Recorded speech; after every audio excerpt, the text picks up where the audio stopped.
Lección 9.5. El teorema de Norton. En la lección anterior, empleamos el teorema de Thevenin para transformar un circuito como el de la figura A en su equivalente de Thevenin. Observa la figura B. Este equivalente contiene solo una fuente de voltaje y un resistor en serie. El mismo circuito puede convertirse en un equivalente de Norton. Observa que este equivalente consta de una fuente de corriente y un resistor en paralelo. En cualquier circuito normal, cuando el valor de la resistencia de la carga varía, la intensidad de corriente que la carga demanda de la fuente varía también. Si la resistencia baja, la intensidad de corriente sube y viceversa.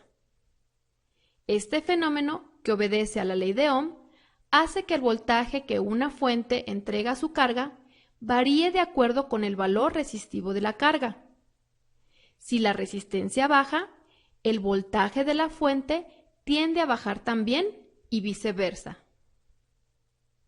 Se llama fuente de voltaje a un circuito eléctrico especial que proporciona un voltaje que no varía, aunque el valor de la resistencia de carga a quien la alimenta sí esté variando.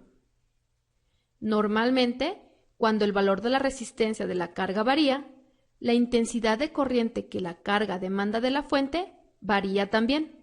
Si la resistencia baja, la intensidad de corriente sube y viceversa. En condiciones normales, cuando la intensidad de corriente que entrega una fuente sube, el voltaje de dicha fuente suele disminuir. Un ejemplo es cuando echamos a andar el motor de nuestro auto y las luces están encendidas. Notaremos que la intensidad de estas disminuye, pues bajó el voltaje. Un circuito denominado fuente de voltaje mantiene este en el mismo valor, aunque suba o baje la intensidad de corriente que esté proporcionando. Una fuente de corriente es un circuito especial que puede entregar una corriente eléctrica que no varía, aunque esté cambiando la resistencia del circuito al que está alimentando, es decir, la resistencia de su carga. Para transformar un circuito dado en su equivalente de Norton, vamos a utilizar de modelo el circuito de la derecha. Primeramente, se cortocircuitan las terminales A y B, lo que significa que colocamos un conductor como puente entre dichas terminales. Evidentemente, el cortocircuito elimina a R2, por lo que la única resistencia del circuito será la de R1. Es decir, R1 es igual a RT, que es igual a 10 ohms. La corriente de Norton, o IN, es la que circulará a través del circuito en estas condiciones de cortocircuito. Para calcularla, utilizaremos la ley de Ohm. IN es igual al voltaje de 20 volts sobre la resistencia total, 10 ohms. Esto nos da un total de 2 amperes.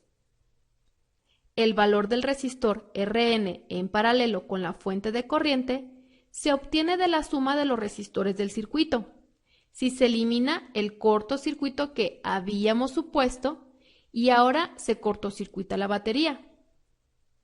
En este caso, Rn es igual a 10 ohms de R1 por 10 ohms de R2 sobre R1 más R2. Esto nos da un total de 5 ohms. Este circuito es el que resulta al aplicar el teorema de Norton al circuito original. Observa el símbolo de la fuente de corriente.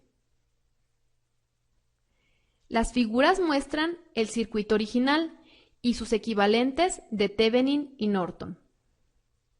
En muchas ocasiones, habiendo obtenido el equivalente de Thevenin, puede obtenerse fácilmente el de Norton y viceversa.